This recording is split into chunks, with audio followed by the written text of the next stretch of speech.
Yeah, this is Brian Robertson, and today's date is November the 25th, 2008, and we're in Little Rock, Arkansas doing an interview for the Arkansas Korean War Project for the Butler Center for Arkansas Studies. My name is Henry Rector. I live here in Little Rock, Arkansas. I was born here in 1931 and lived here all my life. I grew up and attended public schools here, and during World War II was very interested in the war as it progressed, and became fascinated with the Marine Corps. And later I joined the Marine Corps Reserve, which had a unit here called the 15th Infantry Battalion. And in 1950, when the Korean War started, it was activated and we were called into active duty. Prior to that time, I had one summer camp at Camp Lejeune in North Carolina, 2 weeks of infantry training. When the battalion was activated, I left home in August of 1950 and went to Camp Pendleton, California for further training. I was given 30 days of advanced infantry training in California at Camp Pendleton, which involved firearms, exercising, squad maneuvers, and other infantry training, which I would be later engaged in. I left Camp Pendleton for Korea in October of 1950 and arrived in Japan 15 days later. We went aboard ship, which was a very interesting experience. I had never been on a ship before, and the bunks were 8 feet in height and very close quarters. It was a unusual experience for someone from Little Rock, Arkansas. We arrived in Japan, and due to the situation that was happening in Korea, the division was moving from the west coast of Korea to the east coast, so we had about 30 days in Japan before we were assigned to the division. The 30 days in Japan consisted of marches and carrying weapons up and down hills and basically physical training. I left Japan in November and arrived in Korea on the 7th of November in 1950. At that time, the Marines were engaged in northern Korea, and I landed at Wonsan and was attached to the Regimental Anti-Tank Company, 1st Marines, 1st Marine Division. When we landed, Chesty Puller, the commanding colonel of the 1st Marine Regiment, was giving a speech, and it was a gung-ho speech, and talked about all the adventures that lay ahead, and we had been assigned to a recoilless rifle company. And after his speech, we went, and me and another fellow named Pete Reno went and tried to get assigned to an infantry company rather than a recoilless rifle, because we were afraid we would not engage in enough combat. And so they turned us down and said, "You'll get your fair share. Don't worry about that." So I had never seen a recoilless rifle before. I saw a picture of one in California, but I had never seen one, and it was a totally unfamiliar weapon. But we learned rapidly, and it turned out to be a wonderful weapon to use. And when we stopped there for a second, Mr. Rector, you had said that you had just arrived in Korea on November 7th in 1950. Do you remember where you landed when you got there? I landed on the East Coast at a place called Wonsan, which is in North Korea. And it was a uneventful landing. We just got in some LSTs and from the ship and went ashore and got our feet wet and went to an assembly area, which was the regimental headquarters of the 1st Marine Regiment. That's where I was assigned and awaited our assignments. And as I previously mentioned, I found out I was assigned to an anti-tank company and was very disappointed because I wanted to go into a line company and be an infantryman rather than a anti-tank person, which turned out to be a very interesting job as things developed. And we were in the Wonsan area for several weeks, and at the end of that period, we joined our units and started moving north up into the mountainous terrain of northern North Korea. And the Marines had 3 regiments. The 7th Marines were at the farthest north, the 5th Marines were in the middle, and the 1st Marines were on the eastern end, which is the end closest to the sea. My experience there was not actually of a combat nature, but more of a support nature. Our company was primarily situated on each side of the road that went up north, and I was called upon to I volunteered to carry up ammo on Hill 749, Hill 1051. 749 was later. And I was given 2 boxes of machine gun ammunition, each weighing about 25 pounds. And we were to take this ammunition up the hill to resupply the troops that were in combat on the top of that hill. And it was a real struggle getting up there. It was a very steep incline. And I had some 2 boxes, one in each hand, and they were tied together with wire, which I put over my shoulders and gave me support to literally crawl up that hill. And once we reached the hill, we took the ammunition out to the machine gunners that were out on the point on the top of this mountain. And when we got out there, they had some wounded people that needed to be removed from the line and taken to an aid station. 4 of us, and I didn't even know who the other 3 fellows were, carried this fellow from New Orleans. I never knew his name, but he had that New Orleans brogue and was easy to identify. And he had been hit in the shoulder with a rifle grenade, and the 4 of us put him on a poncho being a rubberized blanket, and each of us had one corner of the blanket, and we carried him along the top of this ridge, and the conditions were very poor. It was pitch black dark and 15 degrees below zero, and we did manage to get him not down the hill, but to C Company's first aid station, and along with others that had been brought to that same aid station. And we learned later that only one man made it down to the medics on the road at the foot of the hill, and he died before they were able to evacuate him. So when we got back down off the mountain, we had a dugout alongside the road. It was kind of a shelter. It was in the ditch, and I was going to get in my sleeping bag,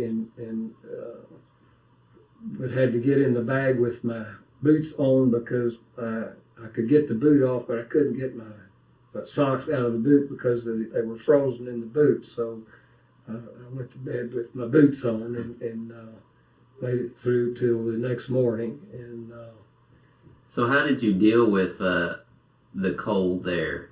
I can imagine it was pretty rough. Well, you dealt with it the best you could. We had parkas, we had scarves, we had heavy gloves, we had rubber boots on the bottom with leather tops, and wore 3 pairs of socks, and we had on long underwear, and then a down underwear, a top and a bottom, and then regular clothing on top of that, and then a wool overcoat that went from all the way to below your knees, and then a parka. So we were fully clothed, and it was we managed to stay warm, didn't freeze, but it was very cumbersome and hard to get around. It was quite an experience, and we wore 2 pairs of gloves, ones which the outer ones came all the way up to your elbow, and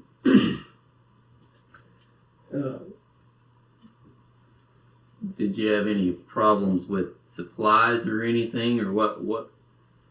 It was very difficult to eat. We had rations, but they were all frozen, and it was a job on getting a fire and getting them thawed enough to where you could eat. But a lot of the dry rations, of course, edible. They were sea rations, and we were able to have an adequate diet.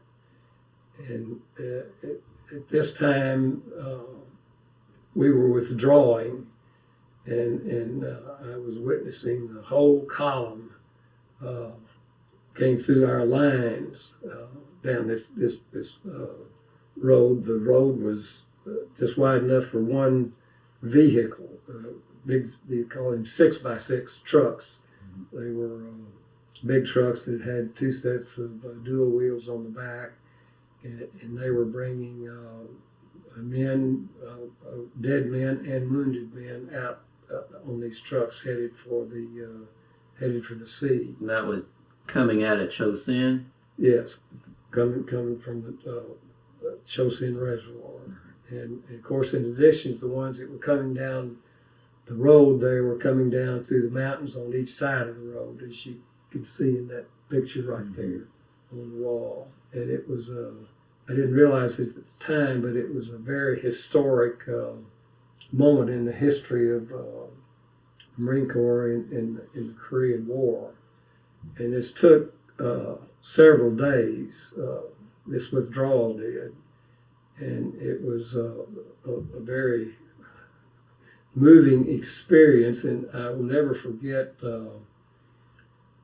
one truck that had been overturned. It had hit a mine, and the truck was on fire, and there was a dead Marine that was under the truck, and his boots were burning. It was I still see that very vividly in my mind, and I just thought, boy, I'm really lucky to be where I am. It could have been so much worse. And when the withdrawal was complete, we were at Hungnam in North Korea. That's where we ended up. And we assembled there and got a lot of back mail and some hot food.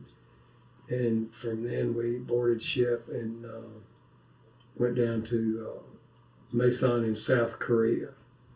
Was that Hungnam? Was that the port that they ended up blowing up when they left? That's correct. That's correct. And boarding ship was very interesting. That we kind of got our units got split up, and it was kind of every man for himself. We got on this ship and slept on deck or anywhere you could find a place to sleep. And I found a head, which is a bathroom, so to speak, and I took off all my clothes and took a shower and put the same filthy clothes right back on and slept for I guess it must have been a couple of days, it seems like. And we were able to get some food on that ship and disembarked in South Korea at Mason, and they destroyed that port. as we were leaving. Did you actually get to witness that when they were No, shelling it? we did not. I did not witness the destruction of the port. We were already on board ship coming south at that time. Okay. And after we got south, it was a large tent city. The whole division was exhausted in very poor physical condition, and the main effort at that time was to get us physically fit and rested up, and which we did. And this was during Christmas, and we were able to have hot showers and get good food and sit around and laughed about how we almost all froze to death up north, and we're glad to be back where it was decent weather and good food. Did you get letters from home very often, or did you write letters very often? When we got down south, I had a whole stack of letters from home, and I immediately wrote 3 identical postcards to tell my parents that I was safe and had made it all right and was in good shape. And as a matter of fact, I think I still have those postcards. Oh, really? Wow, we'd love to see those. Those would be neat. But the Marines never let you rest, and we immediately started training and humping hills and firing weapons and getting ready for further duty, which we did, and ended up spending the rest of the year. I was there in various situations. Some were extreme combat, some were in reserve, rest, and I don't know how much detail I need to go into at this point about that part of it. If you're comfortable, do you remember anything about your first combat experience? Do you remember where that was or what was going on? My first combat experience was not up north. I did not have any combat experience up north. My later combat experience was during the we had a major spring offensive that started in April of 1951. Of 1951, and it was primarily in the middle part of Korea, and it was advanced northward. And at that time, I was a assistant gunner for this 75 recoilless rifle, and later got promoted to loader, and then got to be gunner, which meant that I got to actually fire the gun. And the 75 recoilless is a very interesting weapon. It's primarily an anti-tank weapon. The barrel weighed about, the weapon was about 6 feet long, and recoilless means that it sat on a tripod.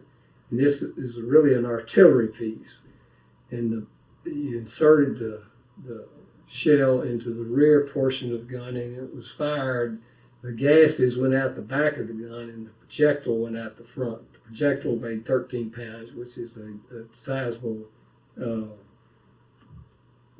load for an artillery piece. And we usually fired the gun anywhere from 800 to 1,000 yards. The situation usually being we would be on one ridge, there would be a valley, and then there would be another ridge where the enemy was, and our job was to knock out the enemy bunkers with this weapon. We would zero in and knock out these bunkers, and then the infantrymen would assault the hill and secure the hill. That was basically a short description of the way things worked. Mm-hmm. And that was repeated over and over as we advanced northward.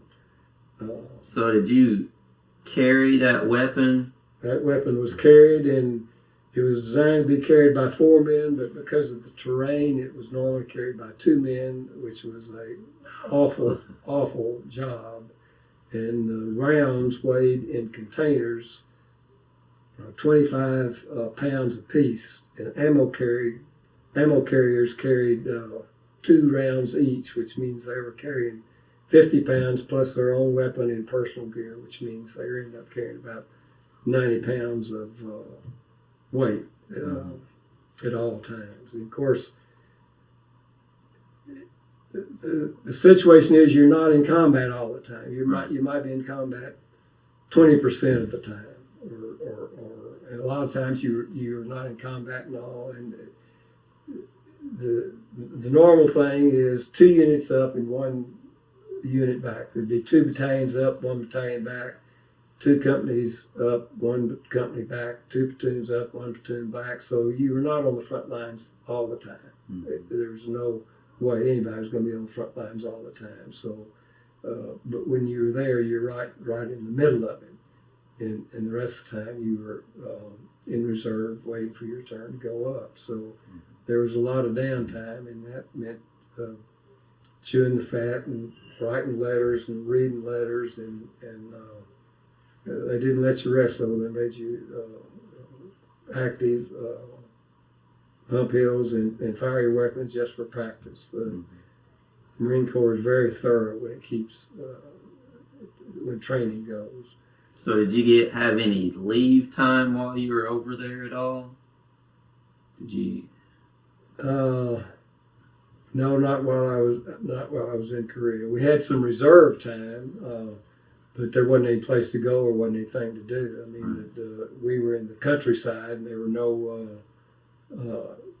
no cities to speak of, small villages, but there was not anything to do. Speaking of being in the countryside, did you ever have any interaction with any of the Korean civilians? And if to so, a small degree, that children mostly were curious and would come and beg for cigarettes, and we'd give them cigarettes and part of our rations, and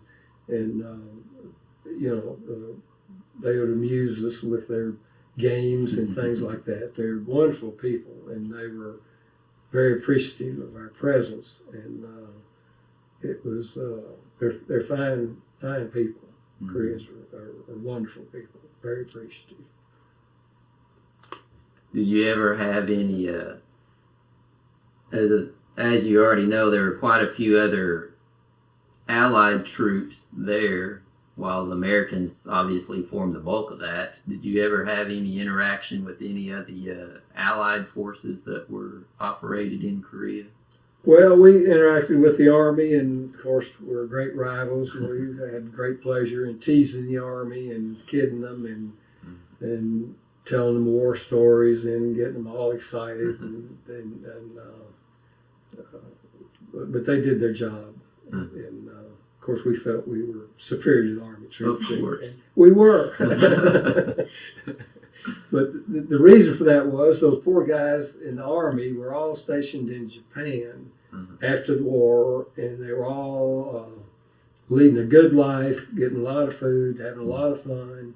When that war started, they were in no condition to be over there humping hills and fighting battles. I mean, they weren't ready for it, and unfortunately, it took a toll on those people. And but they certainly got their job done, but it was a kind of a sad situation, and I think a lot was learned from that, and hopefully that was not repeated in subsequent situations. Right.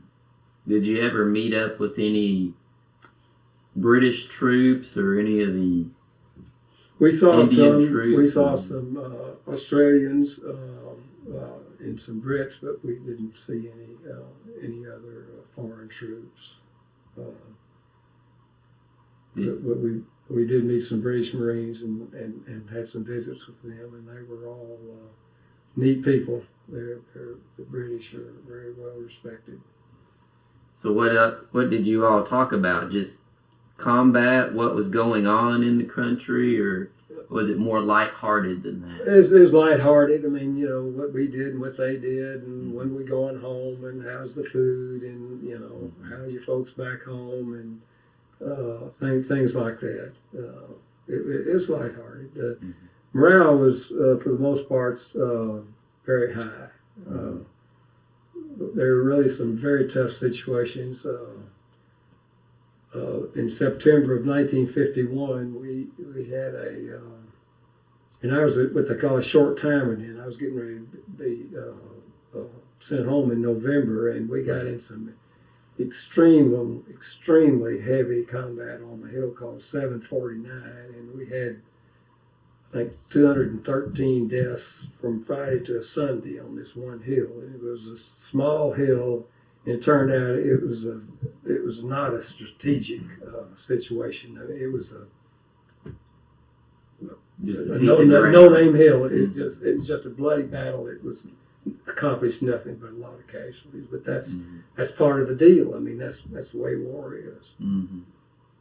But that was probably the toughest time for me because I knew I was a short timer, and it was. Were you still on the recoilless rifle? Yes, I was a gunner then, and did a lot of firing. I fired over 100 rounds one day, and it wore the gun out. The gun got to the point where it would jump off the tripod, and so we had to take it back and get new orifices put in it and get a new gun. Mm-hmm.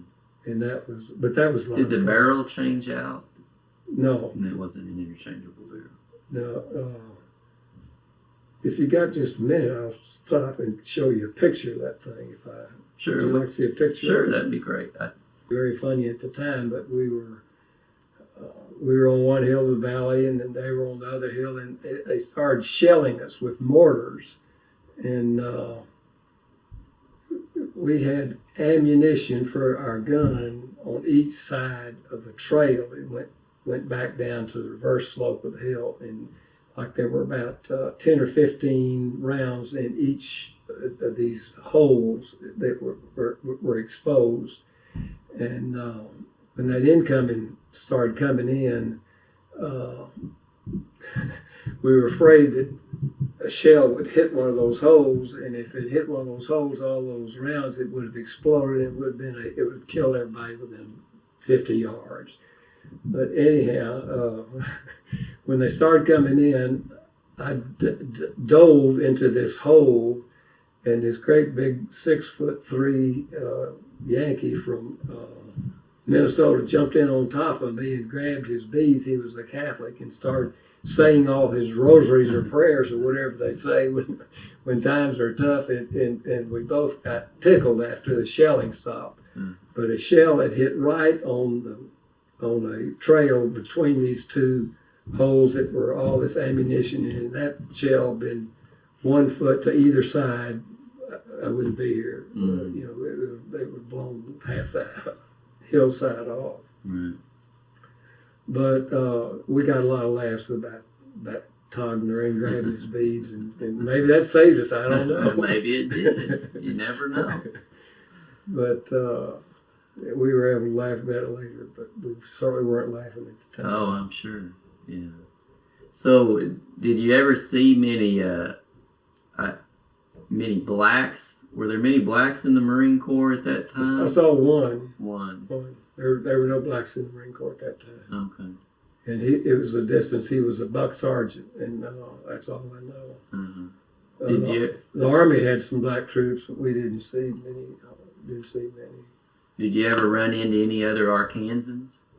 No. No. I sure didn't. My friends were from, my closest friends were from Texas and California, and had one or two from Louisiana, had some from New York, and a lot of them were situations like I was a reserve. And so you kind of had that. Needless to say, the regulars looked down on the reserves, but by the time it was all over, we were one of the boys. Right. It worked out real well. And I don't know how the Marine Corps made it if they hadn't called up all those reserves. They wouldn't have had a full division. Uh-huh. Right. Well, that kind of leads into some, I guess maybe your opinions on some matters. Did you have any thoughts when the big deal came down about MacArthur being relieved from command? Did you have any thoughts or opinions about MacArthur? I know some guys loved him and some guys hated him and some guys didn't care. MacArthur was a military genius, but he didn't like the Marine Corps, and the Marine Corps didn't like him. Uh-huh. I did see him. I had the opportunity. I got kind of embarrassed to say this, but I had to go to the hospital for 2 weeks because I got poison ivy, and it was very embarrassing because they put me on this in an ambulance full of shot up Marines, and I was sitting there with my eyes swollen shut and couldn't see. It was embarrassing, but I had to go to the hospital for 2 weeks. And when I was going back to my unit, I was marching down this road, and they pulled us over side, and sure enough, here came MacArthur in a Jeep with his sunglasses and corncob pipe, just like every picture you've ever seen of him. I did not have any respect for him at the time because he didn't like the Marines, and the Marines didn't like him. It was that was black and white. Did you notice any change once Ridgway took over as far as the interaction with the Marines? Yes, things straightened out and got on kind of an even keel, and the war quit being a seesaw and gained the momentum necessary to bring it to the end that finally came about in the stalemate, so to speak. So there was some talk going on back home during that time about the need to, and MacArthur was one big proponent of it, of attacking China, and there was even talk of using the atomic bomb on them and stuff. And do you have any MacArthur's the one that got us in that mess up north. Sure. I mean, he had no business going up there, and the Chinese came in, and that's what caused us a lot of misery. It caused us thousands of casualties. Right. And his ego got the best of him, and he screwed it up. Yeah. Quite frankly. So did you never notice any? Well, let me just say, how did the Marines feel about the Chinese? Well, no different than they did the North Koreans. Okay. Now, based on my personal experience, I think the North Koreans were better fighters and better dedicated, which kind of makes sense. And since it was their land, and the Chinese were down there as volunteers, so to speak. But I had more respect for the North Korean soldiers than I did the Chinese. The Chinese were just, most of them were uneducated peasants, and life meant very little to them, and it was just part of the deal. They weren't as well trained as the North Koreans, in my opinion, and weren't as tenacious fighters but there were thousands of them. I mean, Right. They never ran out of Overwhelm troops. you, yeah. That's right. Right. So did you ever have much interaction with any of the prisoners, or if you ran into any prisoners, were they just being shuffled on to somewhere else? No, we herded them up and sent them back. We didn't spend any time with them. We took them and put them in groups and sent them to the rear. We didn't have any interaction with them or had any occasion to try and communicate with them at all. Were there any South Koreans either operating with you or with you to No, they primarily were with Army units, Right. associated with Army units. Okay. We had no interaction with South Korean troops. So was there any talk of the let's see, you left in November of 51, or was there any talk of a ceasefire at that point? No, That you recall? no, there was not. Okay. The end was not in sight. Right. So how do you feel about how things turned out in Korea? Well, I feel very fortunate. I think it was it wasn't a war because it was never a declaration of war, but I think it served a wonderful purpose. South Korea is one of our top allies. It's one of the top 10 industrial powers in the country, and what they've done is truly remarkable. And the respect they have for this country and the people who served over there is just beyond belief. I mean, they're so gracious and so appreciative. It's just makes you feel good about what you did because they've been so responsive to what we did for them. Mm-hmm. Do you remember when and where you were when you actually left Korea? Where did you leave out of?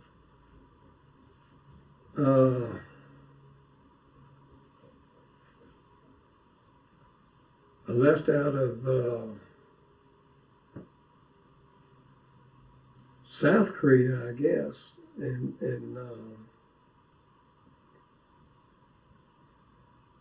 went to Japan and had a few days in Japan, and then came on back and came back and landed in San Francisco.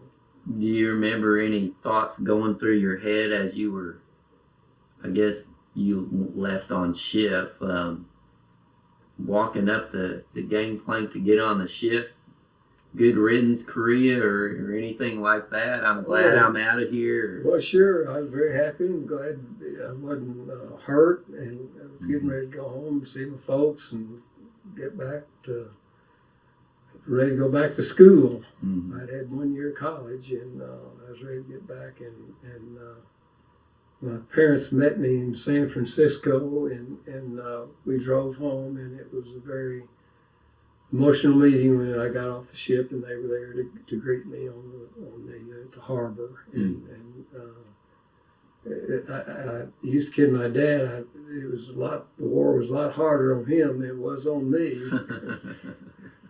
because he was so concerned, as other family members were. Uh-huh.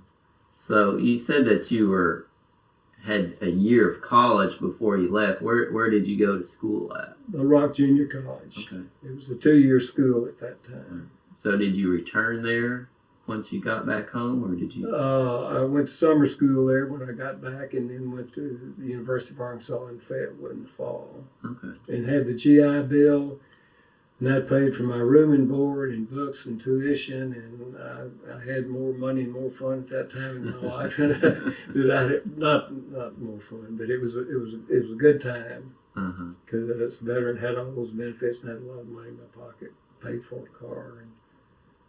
Do you remember much reaction to when you got home? As far as obviously your family was happy to see you, but do you remember, neighbors or other family members, maybe not immediate family, but or friends, what their thoughts were, or if they had any opinions about what was going on in Korea? No, I was so glad to be home. I just kind of got back in the flow of things, and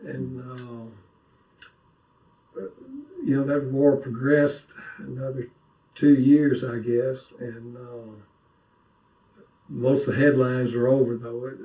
That part up north there was just on the cover of every magazine, every newspaper, and headlines, and that was the prime time, I guess you'd say, and it was not in the forefront as much. Did you follow what was going on still pretty regularly once you got back home? I tried to keep up with it, but pretty well got out of it. I mean, I didn't stay in touch with anybody that was still there that I'd been associated with, because everybody just splits up and goes their own ways. I was when I came back, I got sent to 8th and I Street, which is the headquarters of the Marine Corps, and where the commandant is stationed, and they that post furnishes all the guards for the White House and everything else in Washington, and that was really good duty. I mean, that was the prime place that a Marine could ask for to be stationed. And when I got ready to be released, I was called before the colonel and told him I'd like to stay on for another 6 months because it was too late to go back to college. And he said, "Son, you need to go ahead and go back home and tell Governor McMath hello for me." Governor McMath was a Marine Corps general, and so I got kind of a kick out of that. And so I did exactly what he said. And from there, I went up to New York City and got a job until summer school started. And that was a very interesting experience to to wind me down. Live in New York City, and I couldn't wait to get out of there, just like I couldn't wait to get out of Korea. Uh-huh. So what did you end up doing? Once you got back to Arkansas, you went to school, and then what happened after that? Guess you got a job. Yeah, graduated from university and went to work for my uncle in the real estate business. The company's still in business now. Okay. Rector Morris. Right. All right. Well, that sounds good, and we really appreciate you talking with us today, and we hope you know just how important this is, and that we're glad that we can save this information and, most importantly, your experiences for future generations. Well, I wouldn't swap it. I wouldn't want to do it again, but all's well that ends well. That's true. All right. Very good. Thank you.